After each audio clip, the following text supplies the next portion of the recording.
Olá, gente, professor Marcos Dominici, professor de arte, né? E eu estou sentado aqui porque eu estou com um pezinho quebrado e, como disse ainda agora, estou podre do pé, mas estou melhorando, estamos trabalhando aqui, né? A gente vai continuar nossa revisão sobre linguagem visual. Eu vou começar com a questão, mas eu vou fazer interferências para que vocês entendam que é uma das partes mais importantes. É na hora que você abre aquela prova do Enem, as provas de vocês na escola, ou de outros concursos que você olha, você lê e você não consegue nem fazer a interpretação do que você está lendo ou fazer a leitura visual. Uma imagem pode falar mais do que 1000 palavras? Com certeza, com certeza, com certeza. Então vamos à questão.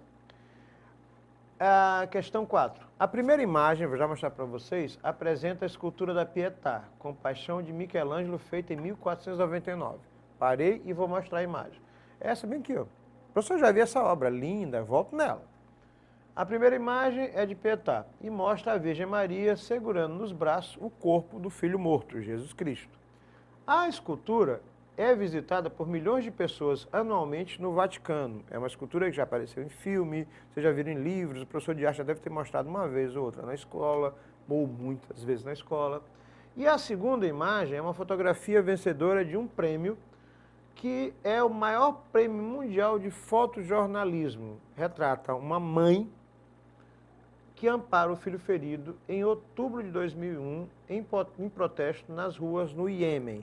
Essa mãe, ela é muçulmana e ela tem aquela roupa típica dos muçulmanos, das mulheres que sofrem uma série de situações e são obrigadas, quer dizer, para a gente é obrigado, mas elas usam por uma questão de respeito religioso, chamada de burca.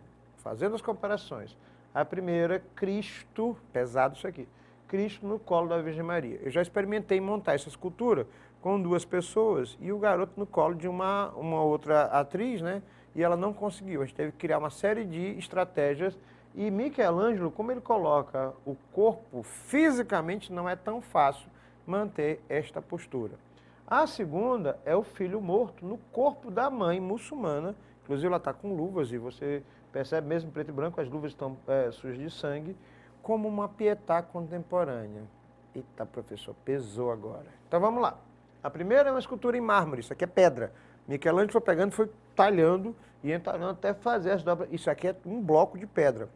E ele ainda dizia, realmente ele podia, né, porque ele era bom, que ele não quebrava nenhuma parte, que Deus deu o dom de tirar a obra que sempre esteve de um bloco de pedra, ele tirou lá de dentro para transformar numa escultura. A segunda é uma fotografia que, lamentavelmente pelo tema e fantasticamente pelo tema também, foi premiada num concurso, numa premiação de fotojornalismo.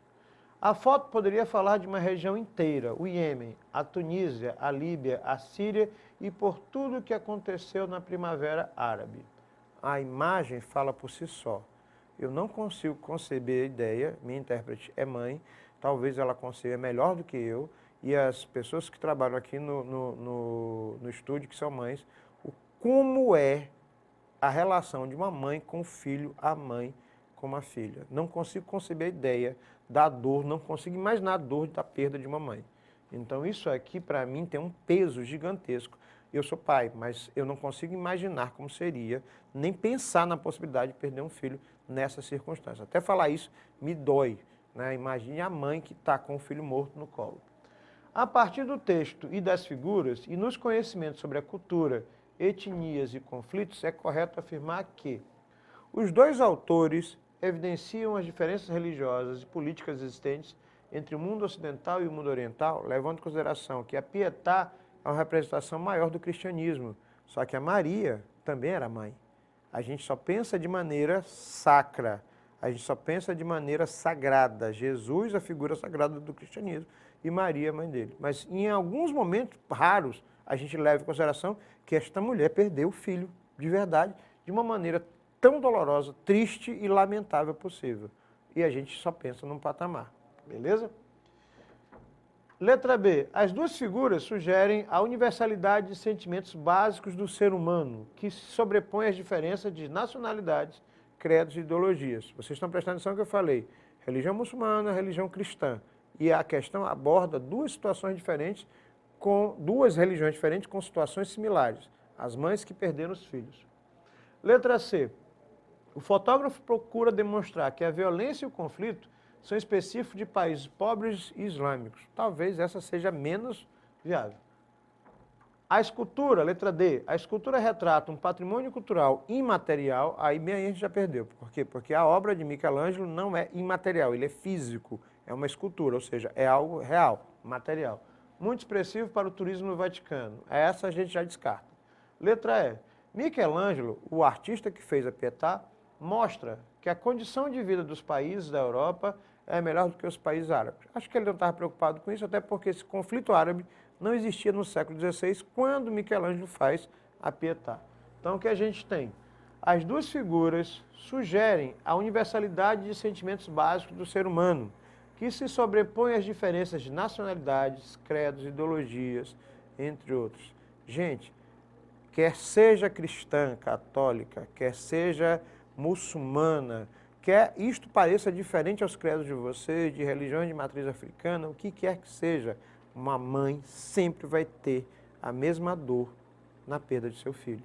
E aí é que entra a universalidade da arte, o quanto a gente ganha muito sobre isso. Mas como é que a gente chega nesse processo? Eu preciso fazer uma série de análises rápidas e mais profundas para eu poder chegar a uma conclusão lógica, óbvia e coerente na hora de responder a questão. Análise objetiva, visual. Quais são os elementos e como eles são vistos? As duas obras se parecem, uma em escultura, uma em fotografia. Duas mães com seus filhos mortos no colo. A análise subjetiva, simbólica, descreve os sentimentos adequando a visualização da obra. As mães sentem no abraço que dão nos corpos de seus filhos mortos a dor e a tristeza da perda. 3. Análise segundo o ponto de vista formal. Quem é mais bonito, quem chama mais atenção, o que me causou mais espanto, entre outras coisas. Por que a fotografia está em preto e branco e não em colorido? Será que o sangue na mão dela teria mais atenção? São perguntas. Uma sintaxe visual, a composição, deitado, em pé, tal, as figuras dos corpos mortos no colo, dá a ideia de fragilidade, então eu começo a analisar sobre uma série de aspectos. Contexto histórico, temática, organização desses elementos. Qual é a pesquisa mais abrangente? Professor, mas como é que eu vou fazer isso tudo numa prova? Isso já tem que estar internalizado na tua cabeça, porque tu precisa fazer correlação rápida desses elementos para chegar a uma conclusão e responder coerentemente. Qual foi a época? Aí é que entra. Qual foi a técnica? Qual era o tema? Quais são os recursos utilizados pelo artista? Esses 4 elementos aqui, é tudo isso que eu falei aplicado diretamente à questão. Eu vou deixar vocês aqui com uma obra de um pintor acadêmico da Escola Acadêmica Brasileira do século XIX, mesmo ele não sendo brasileiro, ele frequentou a escola brasileira. A Redenção de Can, do espanhol Modesto Brocos. Uma senhora preta, vamos fazer a leitura. Uma senhora preta, uma mulher mestiça, preta também, só com uma pele menos retinta, um bebê branco e um homem branco. Na obra, uma senhora preta agradece ao céu por seu neto ser branco. Na maldição de Cã, filho de Noé, ele é punido porque ele acredita que ele cometeu o pecado. Nesse caso, a metáfora aqui é porque ela acredita que, porque ela é preta, isso é um erro ela ter nascido preta. E ela agradece a Deus pelo neto ter escapado deste pecado, desta sina. Credo, professor, que absurdo. A gente está falando de um quadro que foi pintado no final do século XIX, onde o nível de preconceito racial nem era discutido. Por quê? Porque ainda em 2023, quando estamos gravando o vídeo, algumas pessoas ainda não conseguem se identificar socialmente como pessoas pretas, porque sabem ou acham que isso vai ser um erro na vida delas. Até porque o preconceito racial existe. Eu vou deixar vocês aqui para essa redenção, o livramento e culpa pela negritude. Os temas abordados, embranquecimento e eugenia. Gente, dá para discutir tanta coisa, né? Professor, uma questão dessa, um quadro desse pode cair na prova do Enem? Mesmo que não caia ou se caia, a gente começa a discutir sobre uma série de coisas. Leitura de imagens, além do que você vê, o que ele representa. Professor Marcos Dominici, professor de arte. Um abraço, gente. Fui.